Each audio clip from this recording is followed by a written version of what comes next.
explores the paranormal, preternatural, and supernatural worlds that surround us. Here we delve into those topics that challenge us to think outside the limitations of realism, where we test the boundaries of imagination and are forced to think outside the confines and restrictions of what is normal. We are the creators, the writers, the artists, and the insane. Welcome to our weird realities.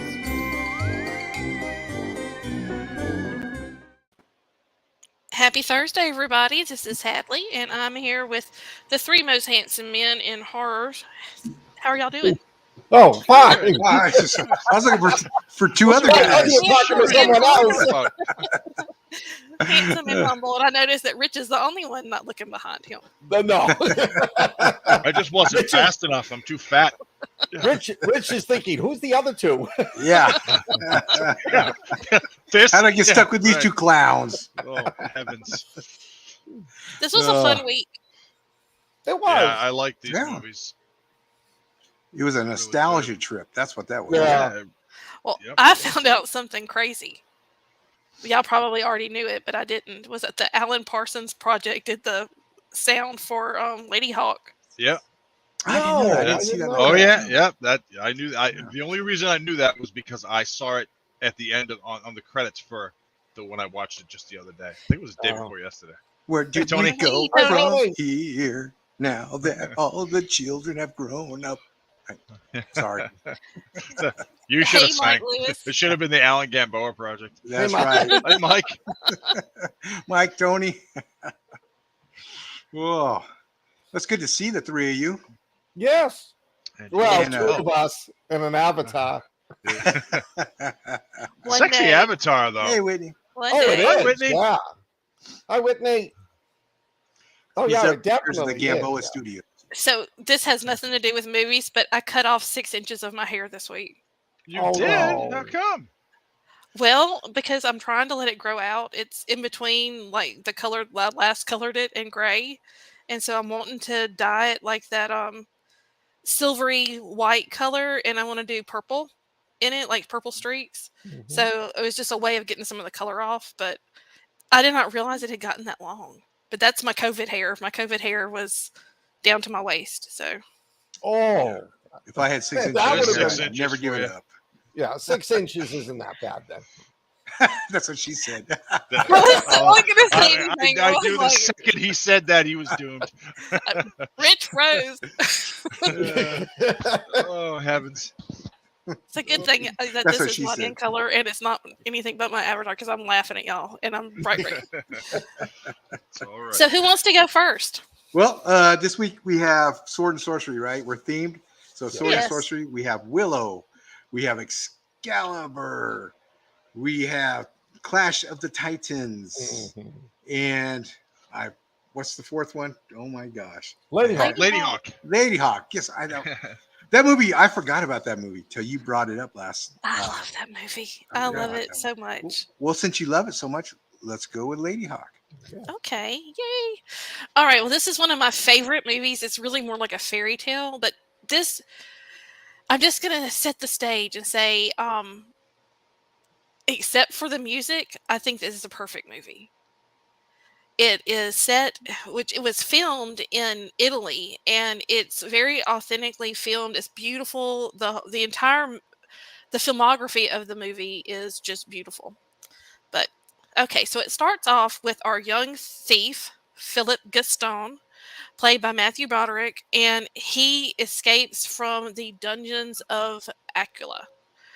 And he escapes. The people are after him, so the bad guards are after him, and then here comes Rutger Hauer, looking dashing, riding this big black horse, and he rescues him.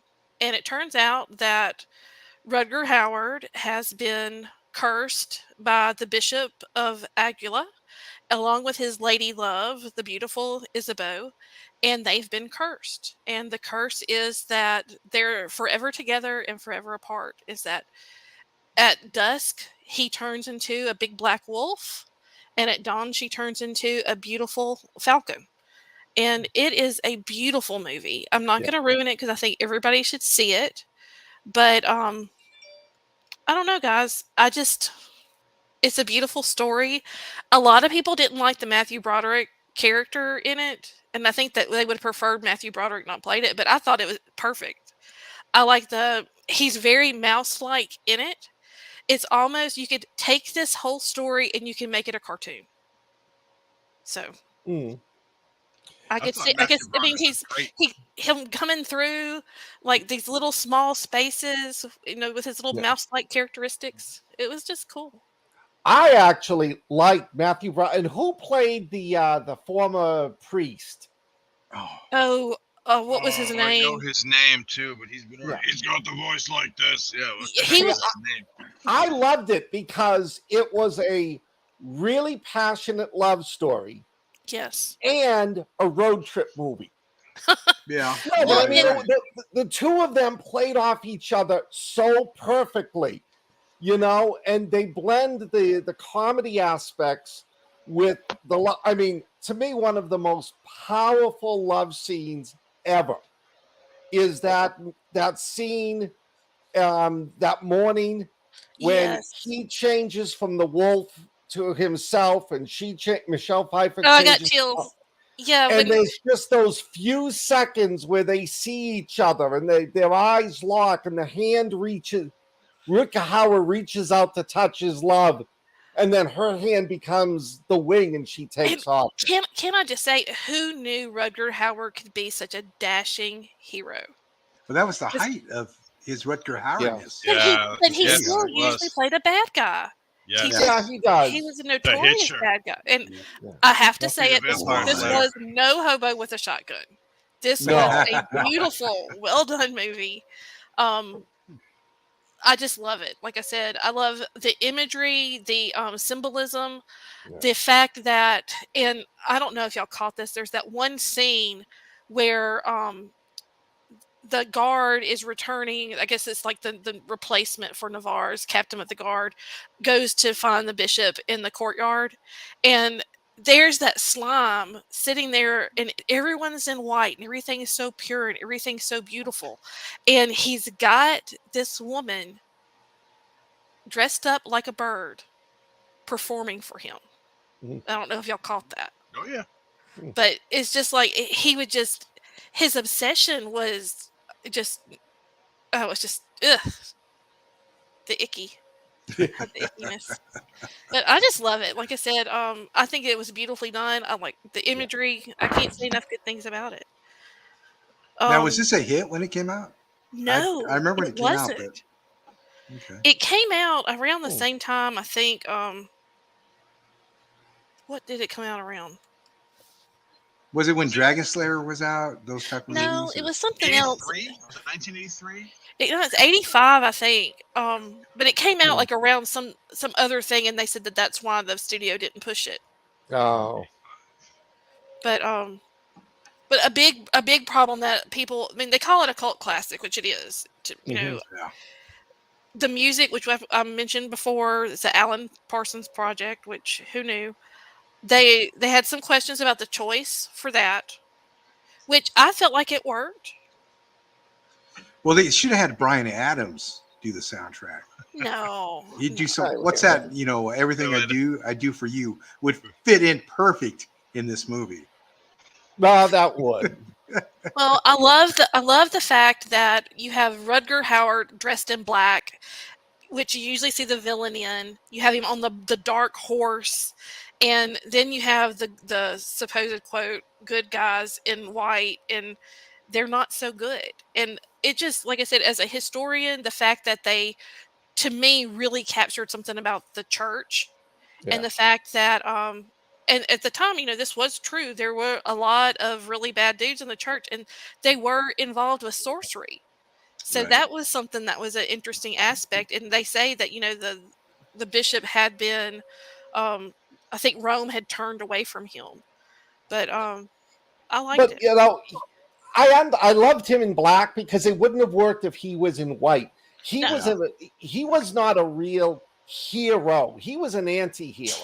Yeah.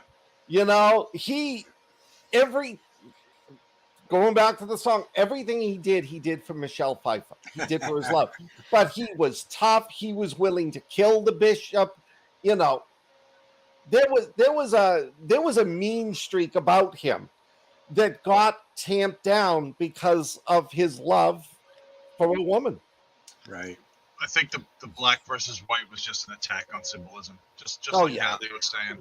And, Well, and they- it was just like the nighttime was Yeah. he represented by night, but Yeah. I mean, that was part of it. But a lot of times, up until probably the late 50s, if you were in black, you were the bad guy. If you were in white, you were the good guy. Yeah. That changed with Lone Ranger. He was in white too. I don't really know what changed when it changed. Zorro? But, maybe. Yeah, Zorro was all in black.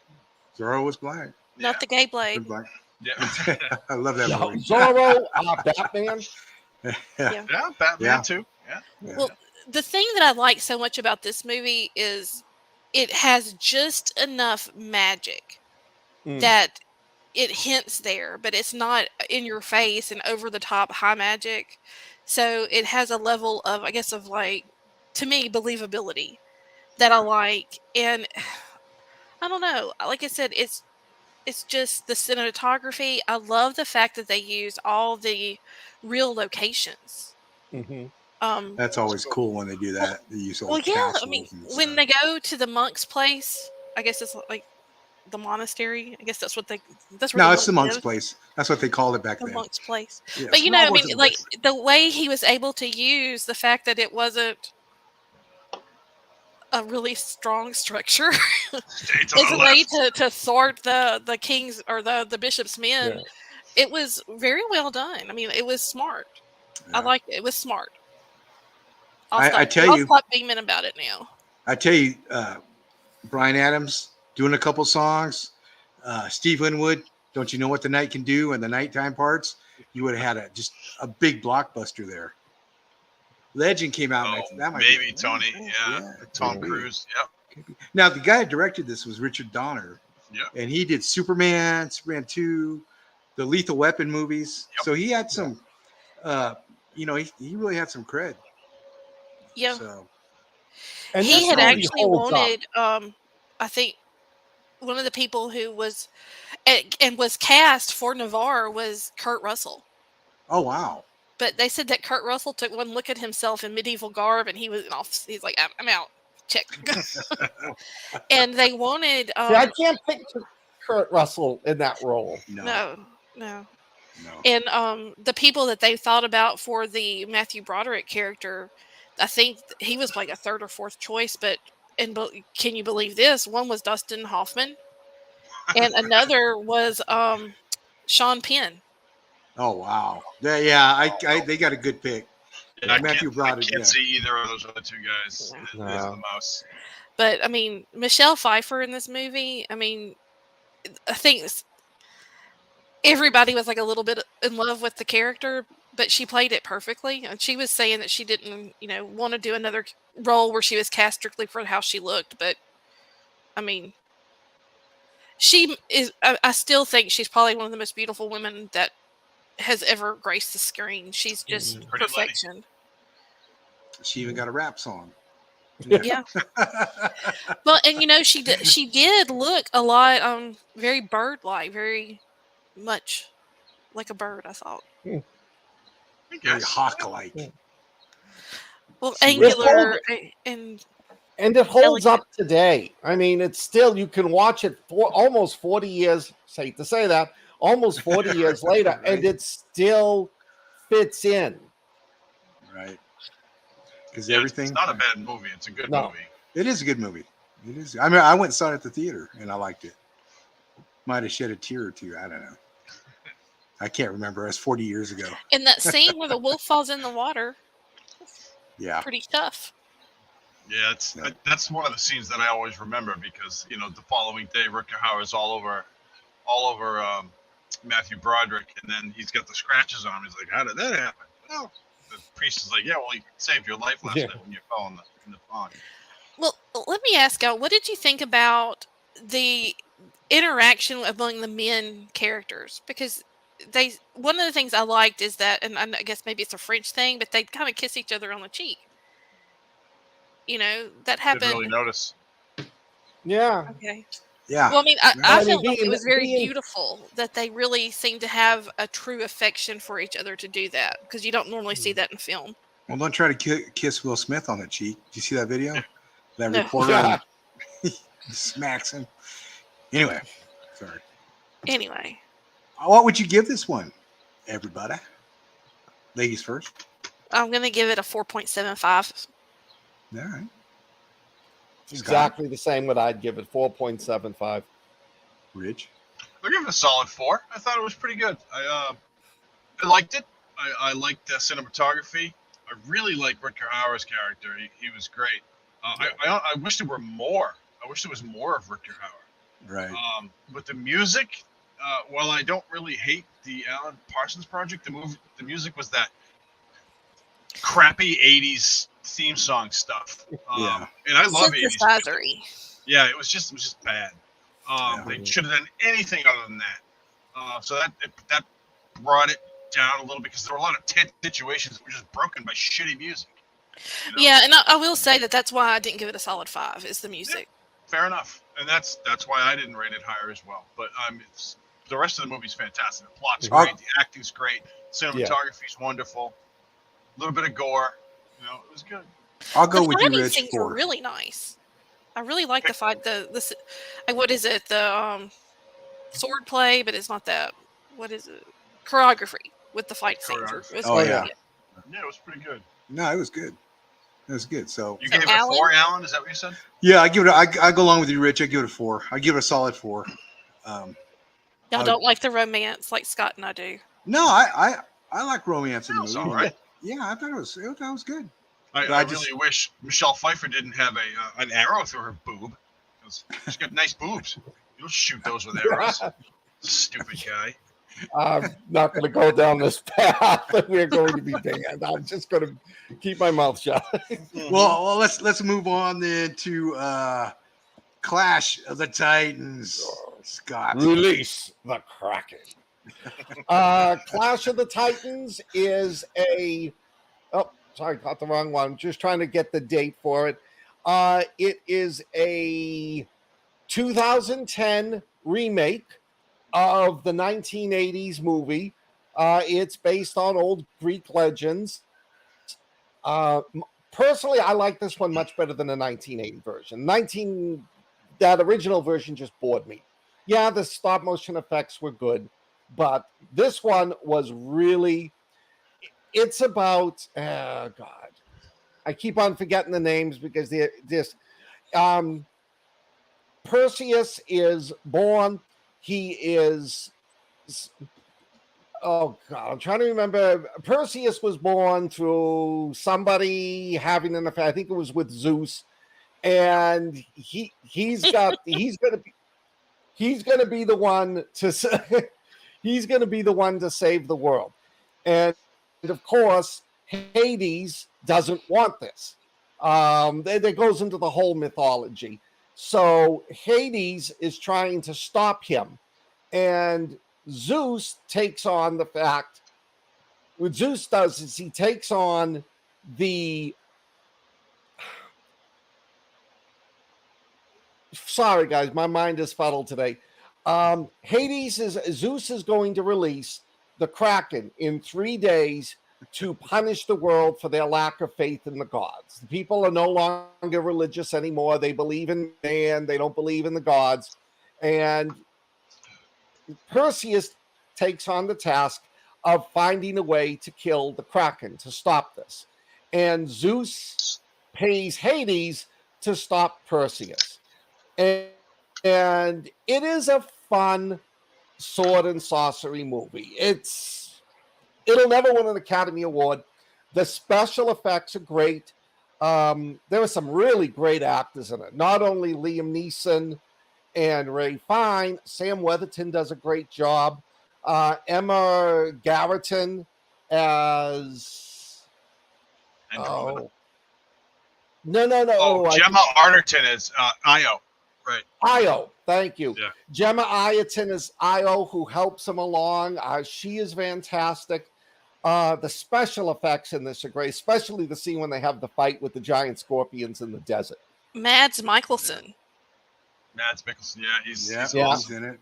Yeah. You know, he's a true scene stealer for me. but He made a few movies like that. I don't Where remember.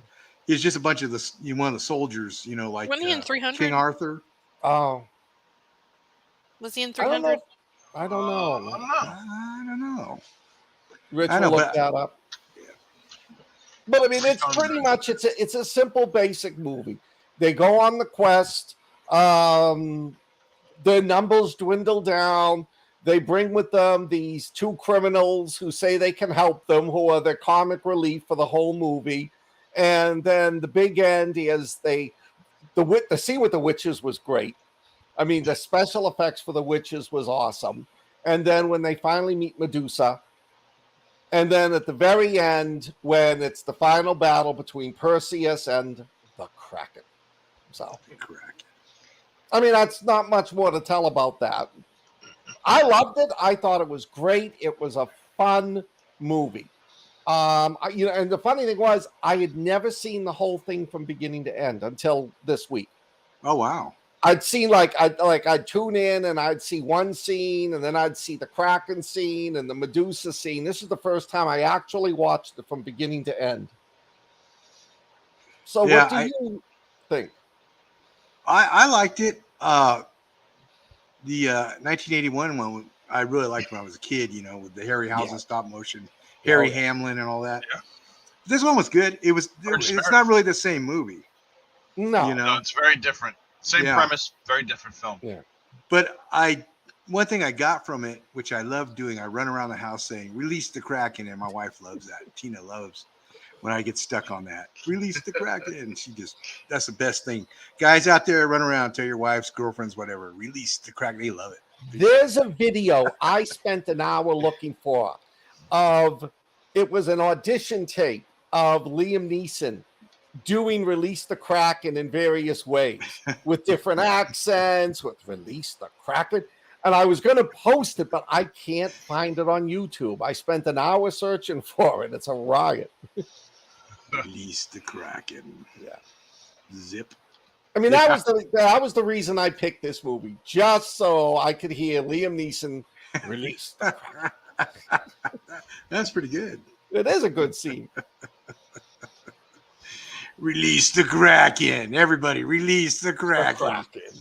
Rich, what did you think? I really enjoy this movie. I like Sam Worthington. Liam Neeson's great. Yeah. Which one of the Fiennes is it? Ralph or Joseph? I can't remember.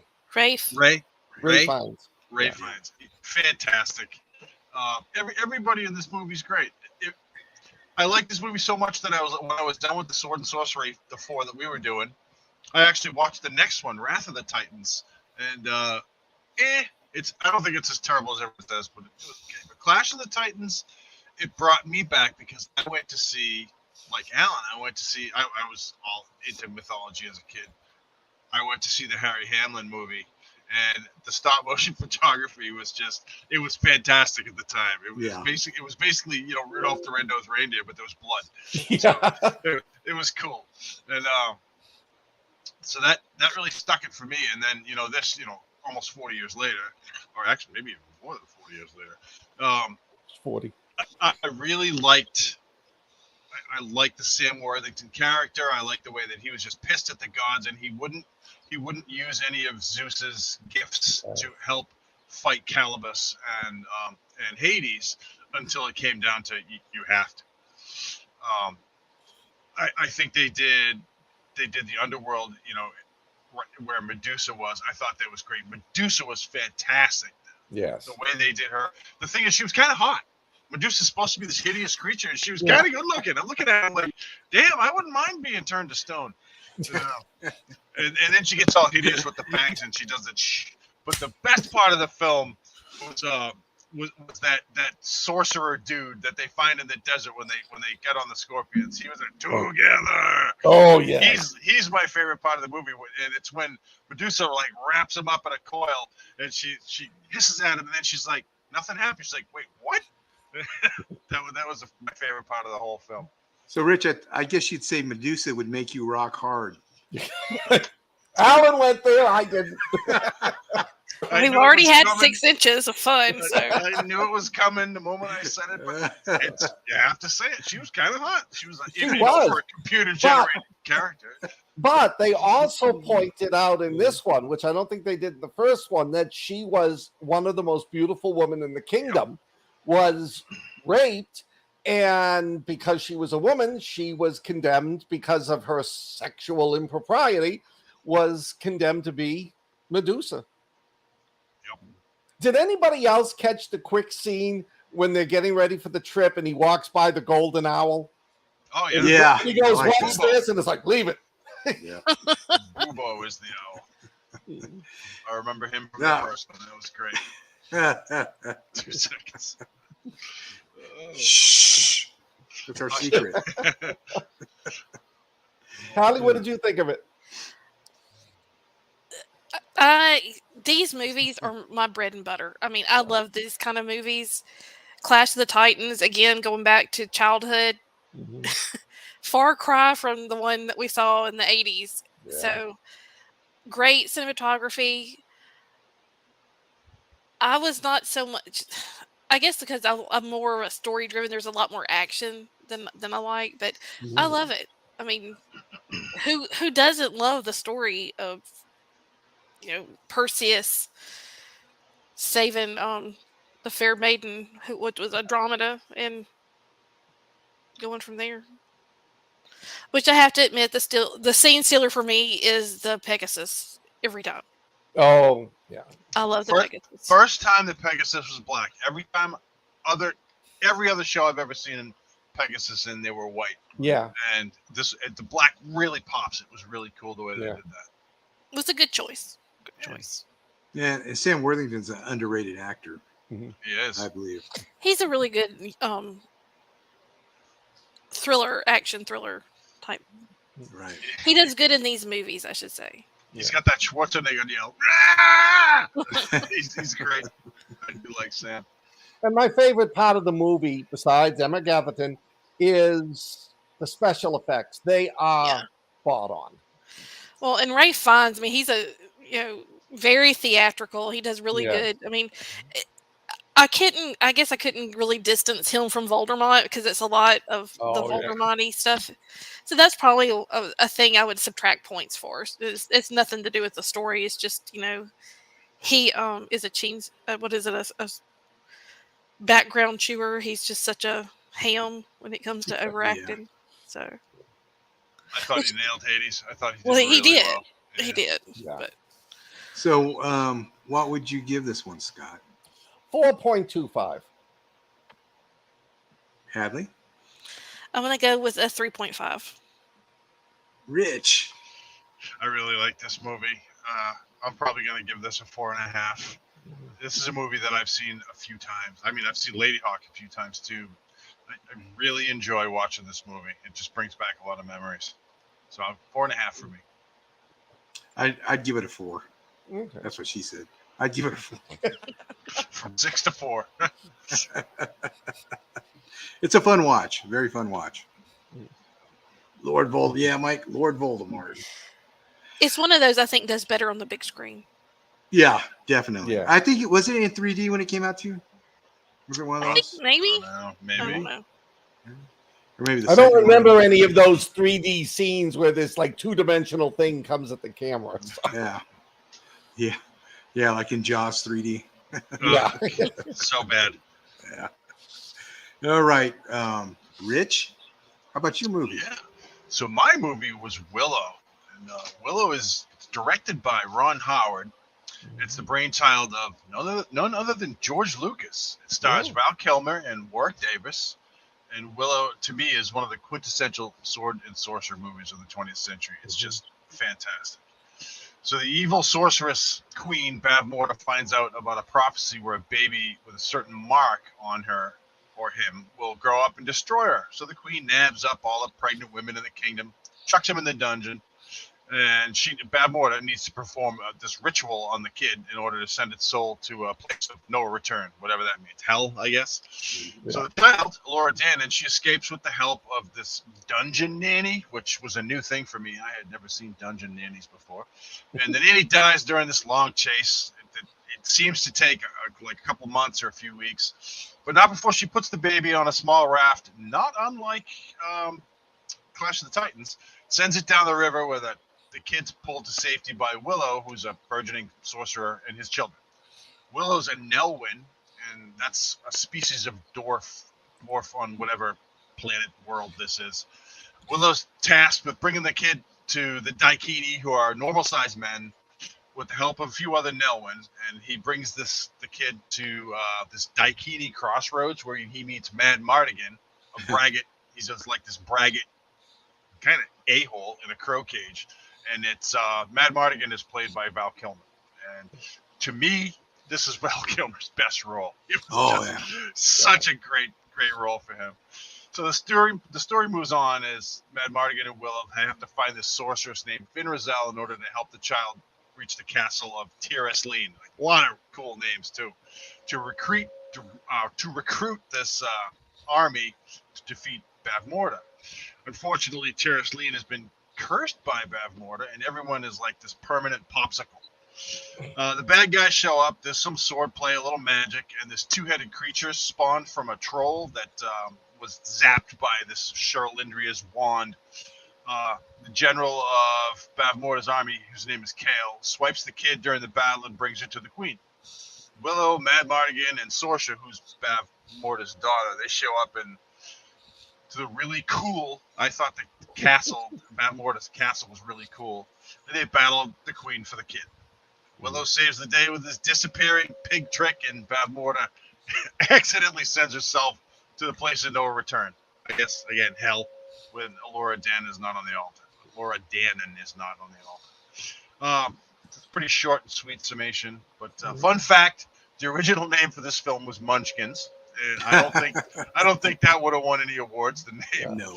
And General Keel, he was named after a film critic, and so was the two-headed creature, whose name later on is Iborsisk, which is a mosh of Siskel and Ebert. Seriously, yeah, I saw that on the wiki.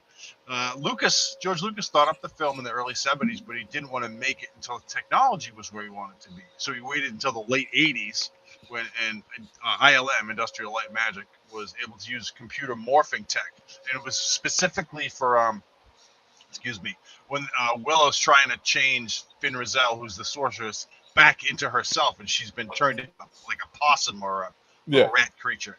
And you watch the morphing, and that was all ILM, and that's what Lucas was waiting for. It was pretty cool. And then when there is some actual stop motion when the creature, this is like this little troll that gets turned into this giant two-headed monster. Yeah, I remember that. You can see the stop motion going there. The film opened. It was number one at the box office, but it only made $8 million. Unfortunately, it was up against some other big movies like Rambo 3, Crocodile Dundee 2, and Big, the Tom Hanks movie Big. And so it wasn't the blockbuster that it was anticipated at the time, but it certainly wasn't a flop. It made number one at the box office that week, and it did all right. I absolutely love this movie. It's one of my all-time favorites, and I think it holds up. I just watched it again, and I loved it again. What'd you guys think? I love this movie. It's Val Kilmer at the top of Val Kilmerness. I mean, you know, Iceman, Real Genius, Top Secret. I mean, that was Val Kilmer, just in a nutshell right there, you know. It's a fun movie. It really gets rolling when Val Kilmer comes into the movie. He's actually the best part of the movie, I think. And I'd like to see Mad Mardigan somewhere else, but unfortunately we won't. But I love this movie. It's a fun movie. When I went and saw it, it was an event movie. Back, when they had event movies and you stood in line to see it. And I wasn't disappointed then. And I wasn't disappointed now. Doc Holliday. I forgot. Doc Holliday. Nailed it. But that's older. That's older also Val Kilmer. One of his best roles. That is. But did you know that soldier Eric, his buddy, okay, this was directed by Ron Howard, right? Mm-hmm. He played his brother on Happy Days, the first season. He played Chuck.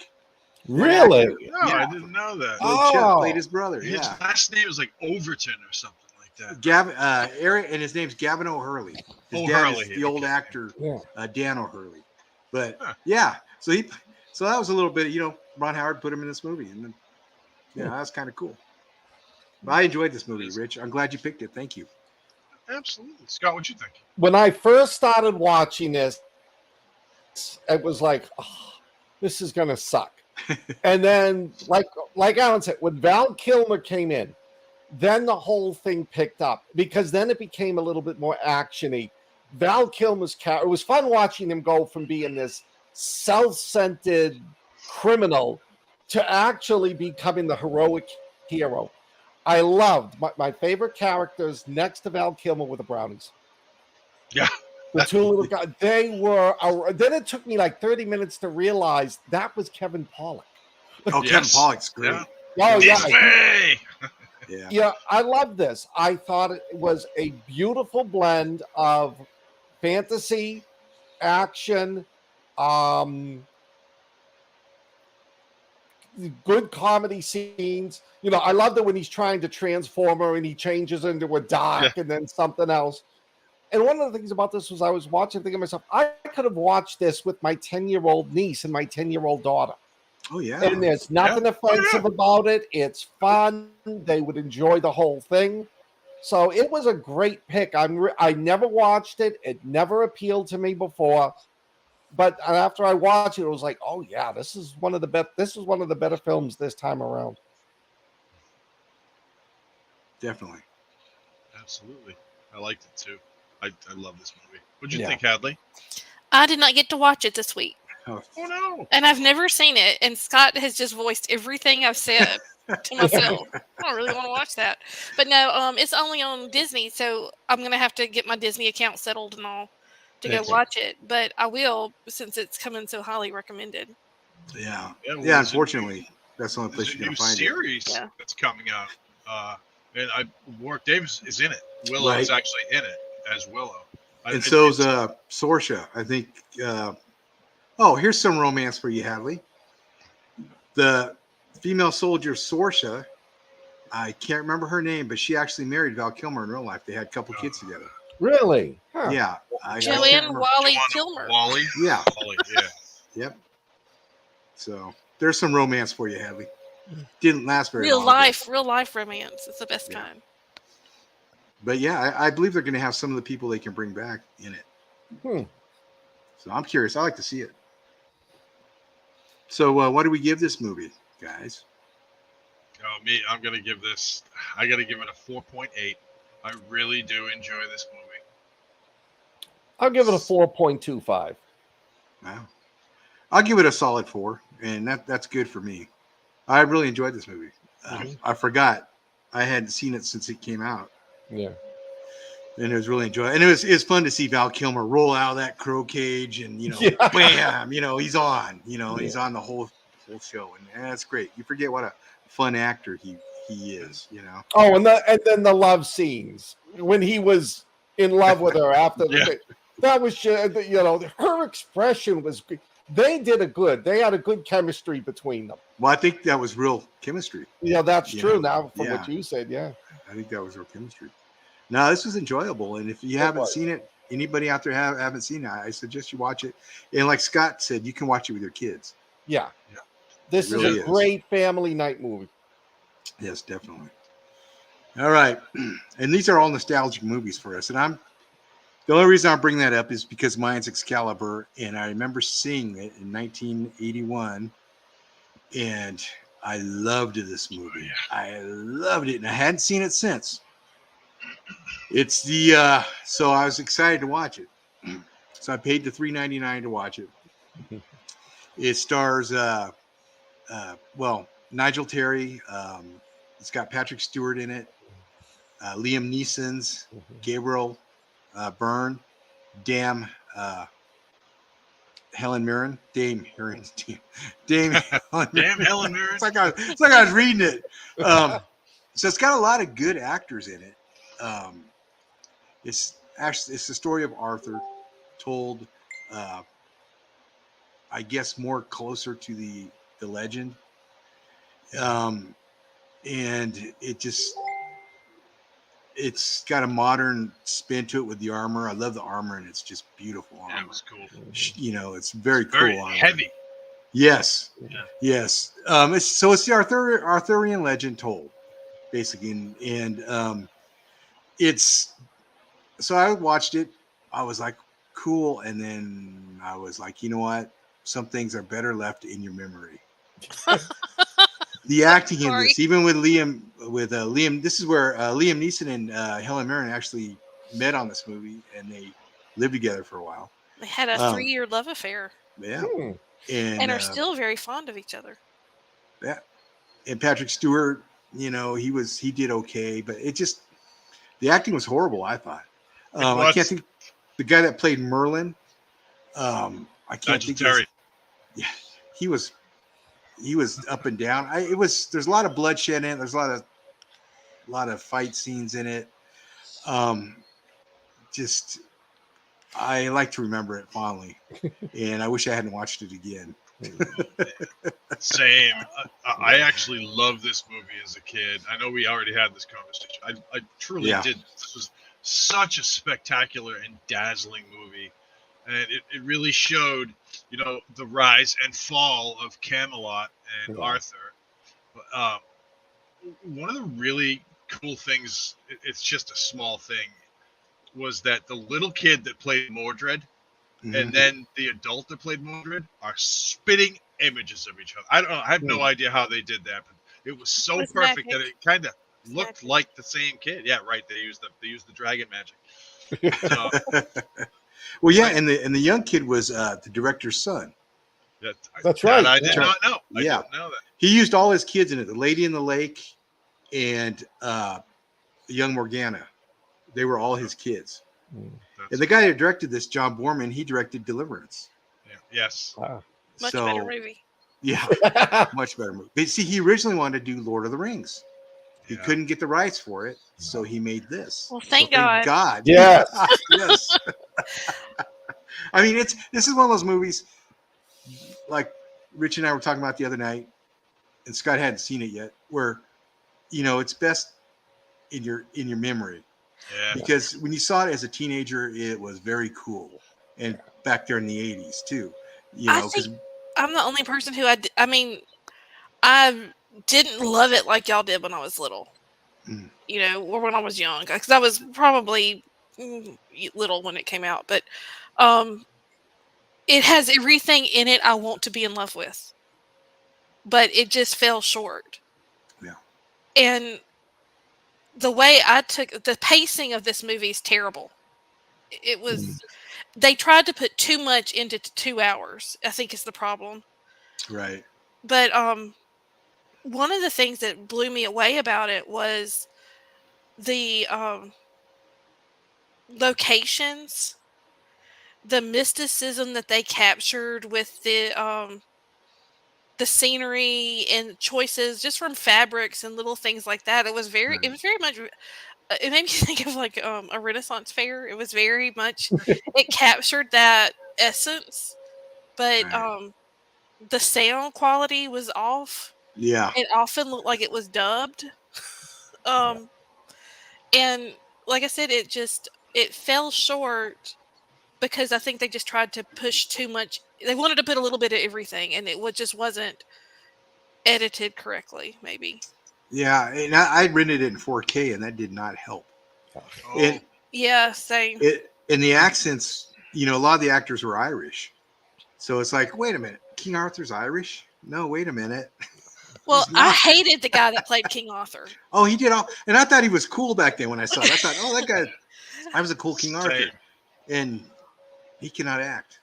There was like one scene when they meet. I heard somebody in the background go, "Hey, how are you?" It's like, no, that's not old. Tina's watching. She goes, "How come they're talking so weird?" I think that you had a bunch of stage actors who were brought on to location and made this movie.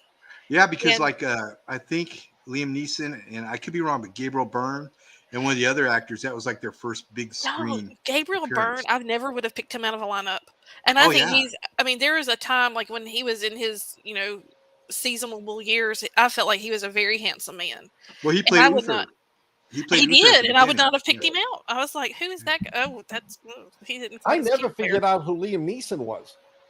He's He he's was one of the he's Gawain. Gawain. Yeah, Yeah. Gawain. Yeah. He's the one that was supposed to sip out of the cup but wouldn't. Yeah. He accuses the queen. Yes. Okay.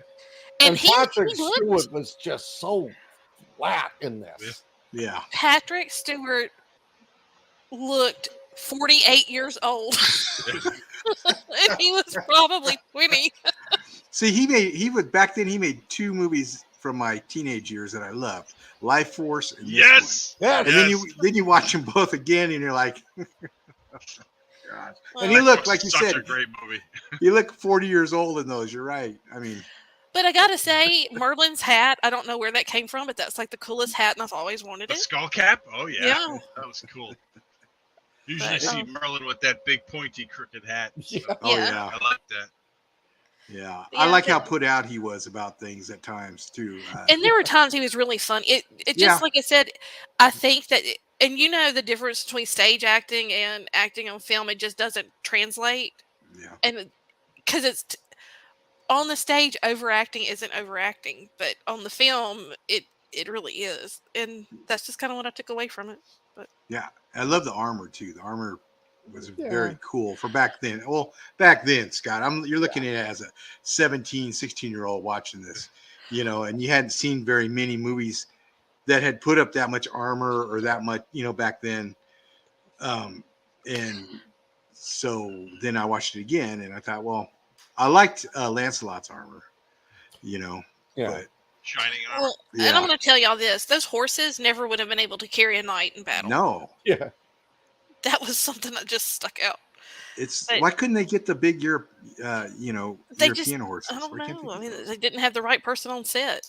Well, I read somewhere where they usually do polo ponies because they're shorter and they can withstand the jousting and that. Mm. Now, I don't know if that was in real life or that was just for the movies, but Probably for No. the movies, because man, more like the horse that Navarre rode is more of what a war horse looks like. War horse? Yeah, Yeah. definitely. Goliath. So, what would you give this one, Hadley? We'll go ladies Well, first since you saw it. don't I get to say? Oh, I'm sorry, Scott. Go ahead. I'm sorry. That's Sorry. fine. No, because I got nothing good to say about it. This Well, let's hear it. Let's hear it. This movie was horrible.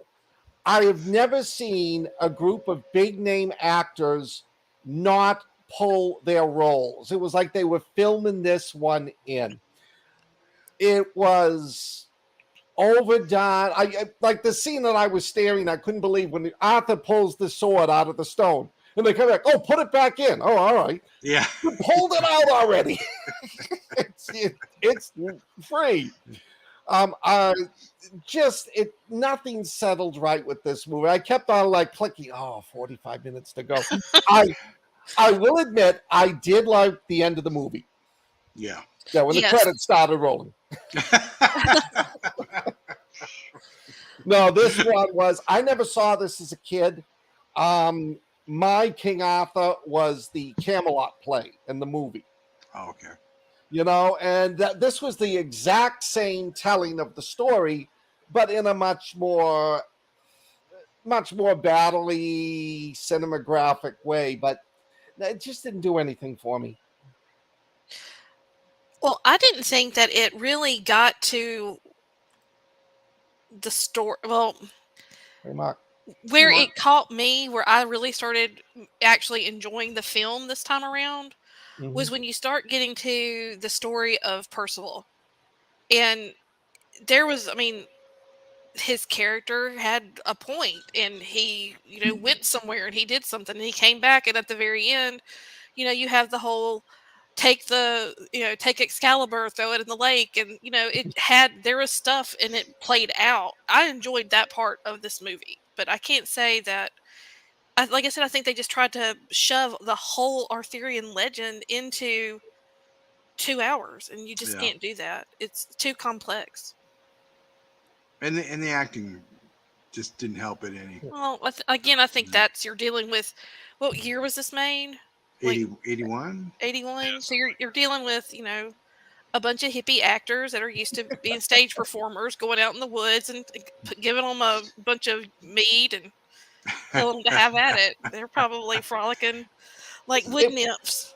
It would have been so much better if there was at least one character to say, well, to be handed a sword from a tot in a lake is not the foundation of a good government. I will say Helen Mirren was, I mean, I did not realize that was her. No, And I didn't. really have come to like her. Very young and very beautiful. And very naked. Yes. She was very naked. To me, the worst part about this time when I was seeing it was the lighting. Something was just wrong with the lighting. I think they tried to make dingy scenes bright, and it just kind of ended up just making it worse.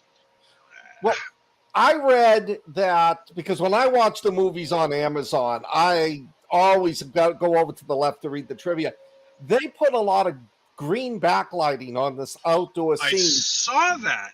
Give it, but they were trying to give it that magical feel to it. But it just, like you said, it just didn't settle right. No, it looked cheap. It made it look cheap, I think. Yeah. You know? Oh, so Mike says Sir Pat is 82. So he was in his 40s back then. Yeah, but I love Patrick. Stewart and Ian McClellan, who they just don't take themselves seriously. They have so much fun doing stuff together, making fun of themselves, making fun of their characters. I love those two together. Yeah.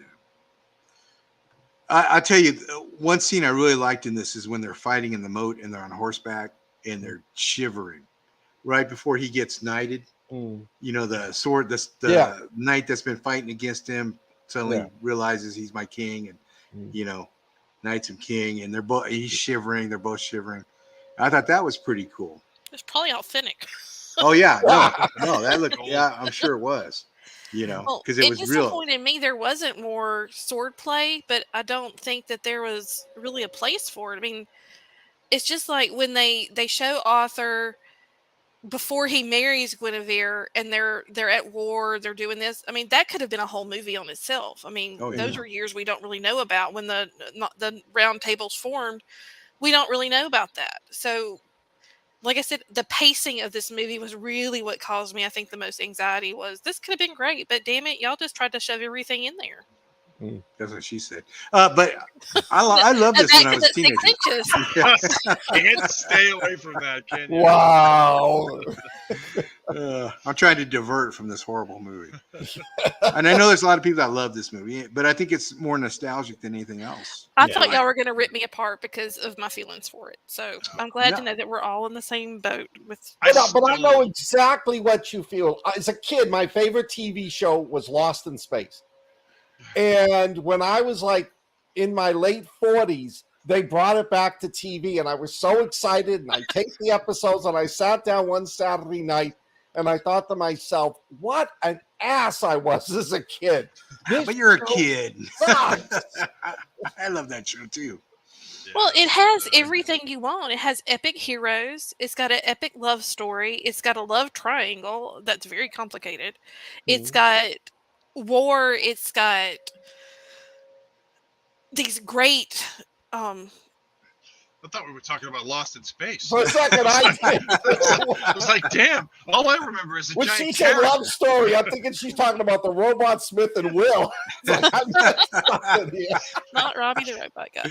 No, I mean, I really wanted to love this movie more than I did.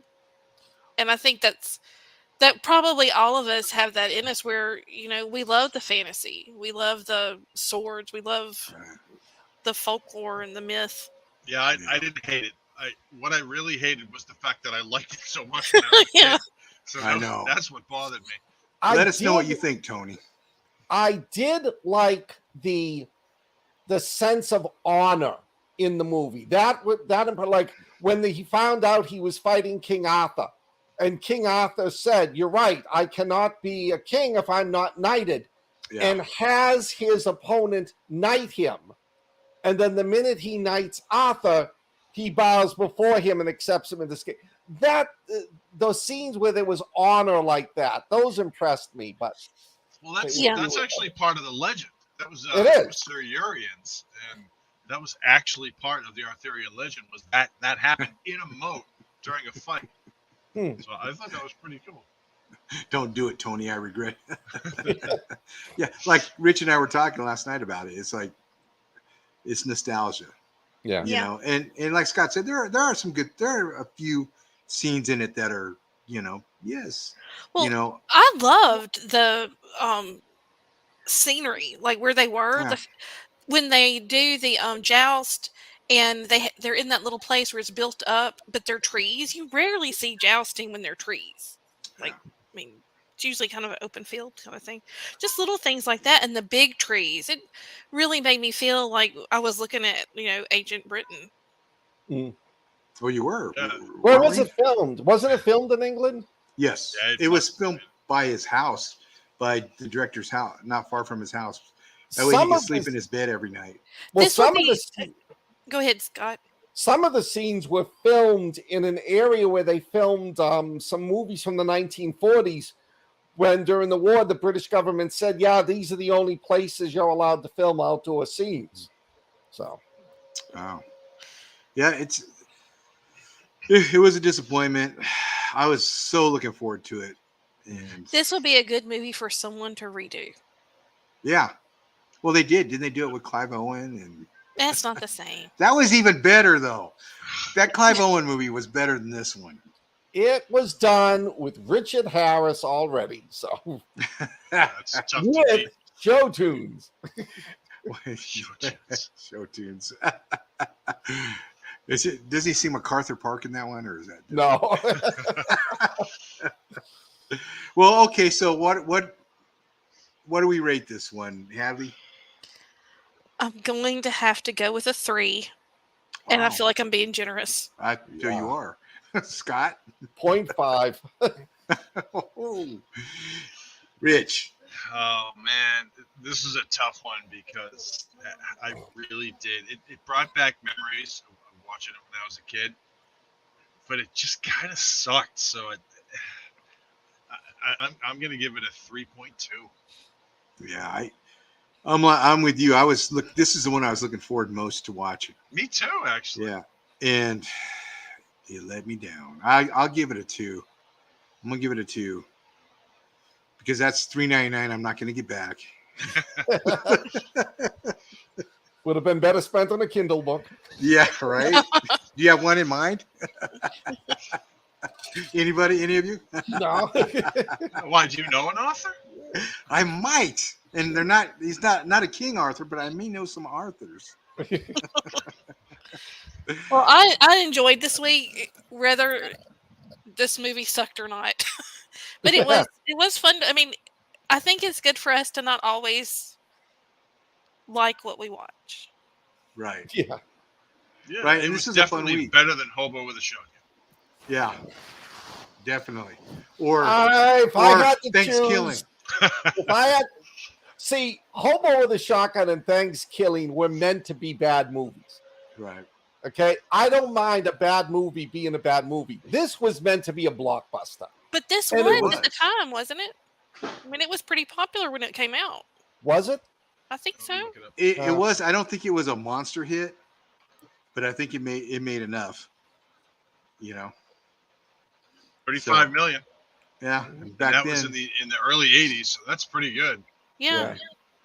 It did better than my movie did, for sure. That I didn't know that about Lady Hawk. I always thought Lady Hawk was a hit. Yeah. No, I think it was released poorly. That they should have I think what I heard them say was that they should have released it like not do a wide release, and they did a wide release, and that hurt it, and they should have let the hype build up for it, No. but they didn't. They did a Well, wide back release. in the 80s, there were more event type movies. You'd go Yeah. stand in line. You wouldn't, like nowadays, you can pre-order your tickets in your seat. Yeah. Back then you had to stand in line. It's like going to a concert. Back in the olden days, kids. Back in the olden days, I remember standing in line to watch The Black Hole for an hour. The I last remember- movie I remember standing in line for was The Color of Money at the Oh, 9 o'clock show with my dad and I think my mom too, and like probably the boy I was dating at the time. And it being one of those nights, like it was a Friday night, so everybody was at the movie, so it was nothing but lines. Do y'all remember that? It was so exciting. Oh, you yeah. had a date take you to see The Color of Money. My dad, yeah, I was gonna say you should back marry in that guy. college, my dad paid for his college by shooting pool. Oh. So Good luck, Tony. Which was the last of the 3 Star Wars movies, Revenge or Strikes Back? Return of the Jedi. Return of the Jedi. I remember me, my friend Dory, and her 2 brothers walked into Boston. We went that early into Boston to be one of the first in line, to be one of the first to see the movies. Yeah. So that was the last time I stood. And then when we came out, the line was just, you couldn't even see it. It was so long. Yeah. So Willow is actually in that movie. Yeah. The guy that plays Willow, his name is Warwick Davis. He plays Wicket W. Warwick, one of the Ewoks in Return of the Jedi. Yeah. well, so Liam Neeson was in 2 of our movies this week. Oh, yeah. Yeah. Yeah. Liam Neeson's. Dave Muga said movies these days are awesome. No more lines. Yeah. I mean, that's cool. That is. And when you're staying in lines, you were a lot younger, so yeah, I agree with you. David's a lot younger than we are. So. Yeah, that's true, right? He's still got plenty of line standing left in those legs. I know. No wheelchairs yet for David. Yep. But yeah, that's when movies were like. No, we got a movie thing. We got one of those movie theaters near us where it's like a restaurant movie theater. Nice. You go in, you That's pay your nice. tickets, you sit down, and just before the movie begins, they come out, they take your order, and my wife and I will get like this huge ass plate of nachos and 2 drinks. And I have the same thing here, but I cook my own nachos and watch it on my TV. I'm at that point in my life, if it's a movie that needs to be seen on the big screen, and the last one I saw on the big screen was Moonfall, I'll go to the theater. But anything else, I just watch it on the big screen TV here. Yeah, I'm with you. I am with you on that. Well, Scott, that way, if I have to go to, I'm old. I have to go to the bathroom a lot. I don't want to miss the whole movie. Hit pause. Professor Flitwick, like you're right. Scott's gonna have to beat feet out of here pretty soon, right, Scott? Are we? Oh, yeah, you I've got to go. Next week we're doing Deep Space. Yes. Deep Space movies. Yes. Hadley has Serenity. Damn it. Classic. I picked Galaxy of Terror, the old Roger Corman movie from '81. Yes. Rich picked Pandorum, and Scott has Event Horizon. So it'll be Deep Space Terror next week, folks. And I mean, it's going to be Hadley's week. I mean, it's got Nathan Fillion, and we've got Sam Neill. So. Oh yeah, that's right. Oh yeah, Dennis Quaid. Yeah. Yes. Yeah, Jesse Pinkman. I can't remember the kid's name. He's in Norman Reedus is in Pandorum, briefly. Oh, Yeah. He is. I haven't seen that in very ages. briefly. Yeah. And then we're gonna have My Favorite Martian is in Galaxy of Terror, Ray Ralston. Yes. So He doesn't play a Martian though. true. Galaxy of Terror. Is that the one with Marie Osmond? Is she in that? No, Erin No. Moran. Aaron Moran. Aaron- Oh, okay. Yeah. That- Erin Moran. Yeah, that one's it's Aaron Moran and Edward Albert Jr. Yeah. are in Galaxy of Terror. And Ray Walston, and I think Ray there's a Walston. couple of Sid others. Haig. Sid Haig's in it Sid too. Haig, yes. Oh, that's right. Yeah. Okay. Yeah. This is Tell a everybody what else we got coming out this month, because we've got a list. yeah. We have a list. The list of the Adrian Messenger. Okay. Following week we're gonna have a villain actors. Alan Rickman, Scott picked. Hadley picked Kevin Spacey. I got Powers Booth, and Rich has Gary Oldman. The following week will be drive-in movies. Smokey and the Bandit Hadley, Southern Comfort I picked, Twister Rich picked, Death Race 2000 the original Scott picked, and then we have September lined up. It'll be time travel movies, dystopian worlds, angels, demons, devils, scream queens. So we've got quite the list of movies coming up. Yep. Something for everybody. Lots of fun, guys. Yes. Yep. And if you watch any of the movies that we watched this week, please leave us a comment and let us know how you liked it, because we like to know those things because we are nerds. Yes. I want to We know are. if you like Lady Hawk as much as I do. Southern, yeah, Mark, Southern Comfort. Well, I'll save that. But yes. But anyway, I guess are we is this it, kids? Are we Yeah. That's it. Scott All Baker's right. out. Hey, Yeah. thank you everyone for joining us tonight. We had Always a good pleasure, time. guys. Thanks Yeah. all. It was nice Stay seeing you all. weird. Have a great night. Good night. Next Same time week. next week.